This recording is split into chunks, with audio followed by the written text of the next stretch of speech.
Buen día, profesor y compañeros. Mi nombre es Diego Alexander Tovar Herrera, estudiante de la Universidad Compensar, actualmente cursando tercer semestre de Contaduría Pública. Esta es una actividad a realizar en la materia de Derecho Comercial, donde se nos asignan unos artículos del Código de Comercio, en el cual a mi grupo le corresponde el artículo 167, el artículo 180.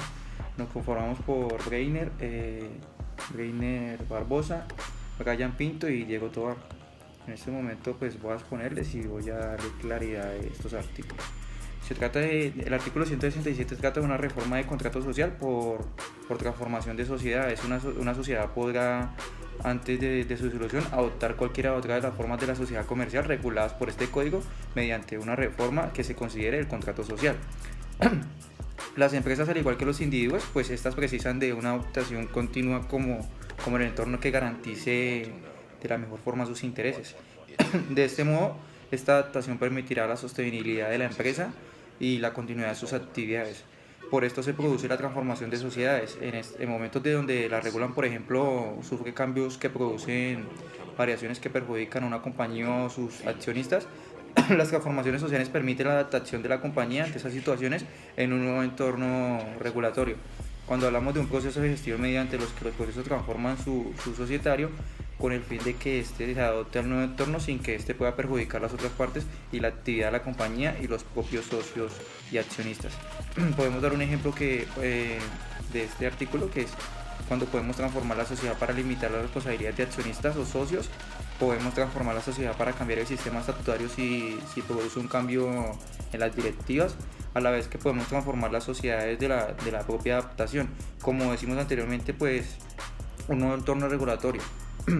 Transformaciones que a su vez permiten la adaptación y de acuerdo a la ley no precisan de una disolución de la compañía para crear otra nuevamente.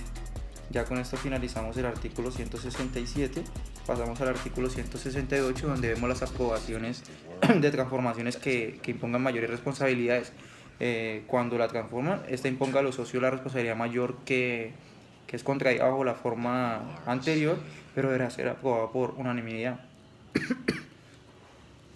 Para que sea procedente la transformación,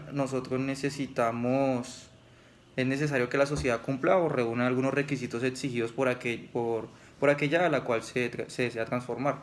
Es necesario el cumplimiento de las formalidades en la transformación. Esto implica pues ejecutar de una reforma estatutaria, la cual se efectúa mediante una escritura pública. Sin embargo, cuando se trata de aquellas sociedades que no requiere esta existencia, solo será necesario establecer el documento privado.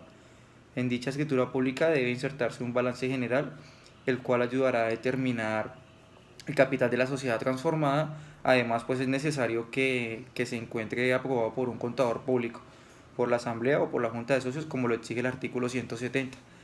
Un ejemplo claro es en el caso de que una SAS quiera cotizar en la bolsa de valores. Sabemos que es casi imposible que lo haga, entonces podría transformarse en una sociedad anónima, pero para hacer este cambio debe cumplir con todos los requisitos de la constitución de esta misma.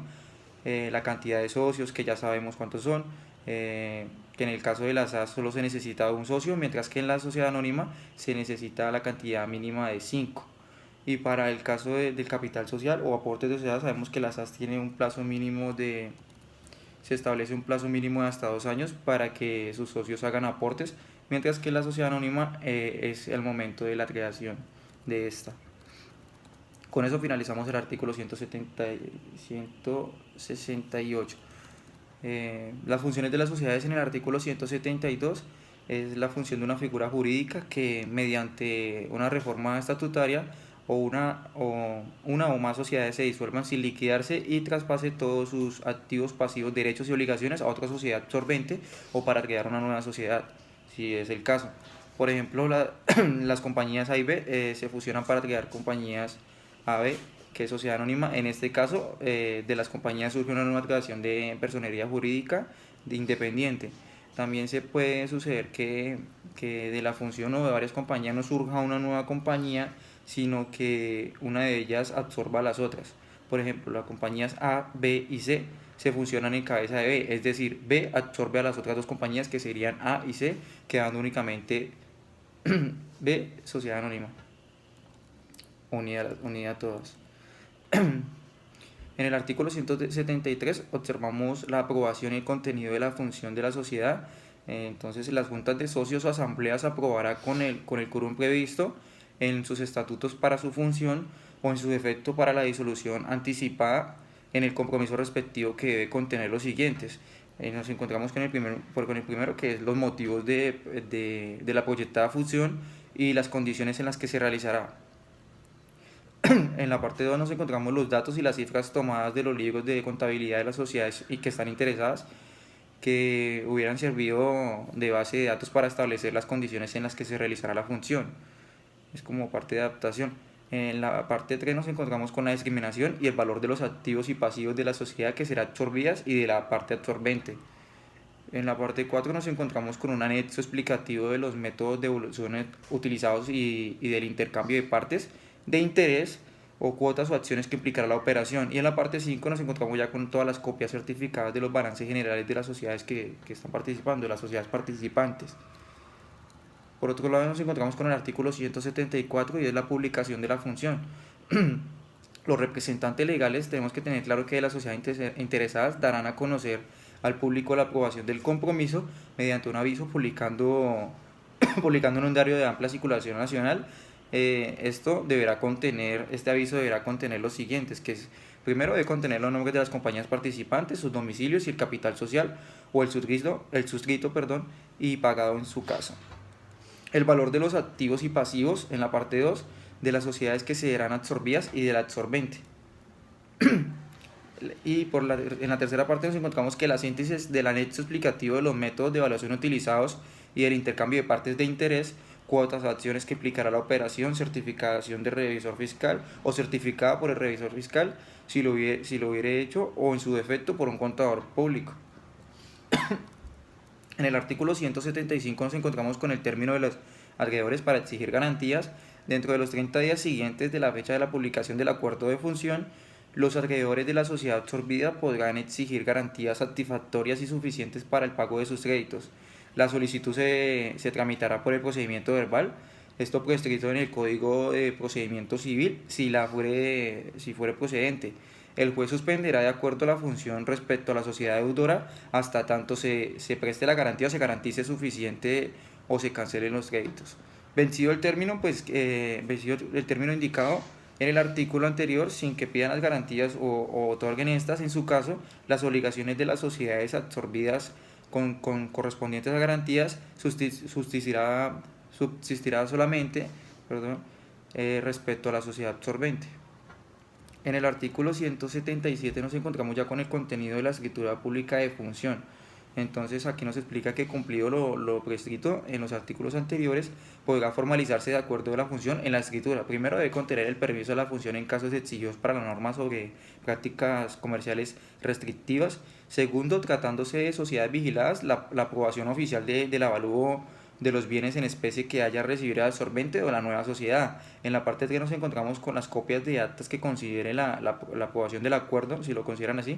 Si fuera el caso, en el permiso de la superintendencia para colocar las acciones o determinar las cuotas sociales que corresponden a cada socio accionista de las sociedades absorbidas. En el punto 5 nos encontramos los balances generales de las sociedades fusionadas y el consolidado de las absorbentes o de la nueva sociedad. Terminando este artículo, nos vamos al artículo 178 de derechos y obligaciones de la sociedad absorbente, y es: en virtud del acuerdo de función, una vez formalizado, la sociedad absorbente adquiere y se hace cargo de pagar el pasivo interno y externo de las mismas. La tradición de los inmuebles se hará por la misma escritura de función o por escritura separada, esto registrado conforme a la ley siempre. La entrega de los bienes muebles se hará por inventario y se cumplirán las solemnidades que la ley exija para su validez o para certificar o para que surtan efectos contra terceros. Pasamos al otro artículo, que es el artículo 179, y es la representación legal de la sociedad fusionada. El representante legal, hay que aclarar que la nueva sociedad del absorbente asumirá la representación de la sociedad disuelta hasta el total de la ejecución de las bases de la operación, con las responsabilidades propias de un liquidador. En el artículo 180 es la formación de una nueva sociedad que continúa negocios de la disuelta.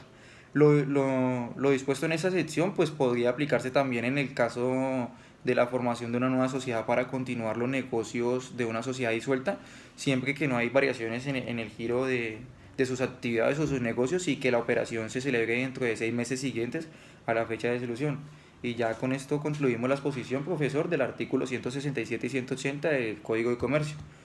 Espero que le haya gustado y nos vemos en una próxima ocasión.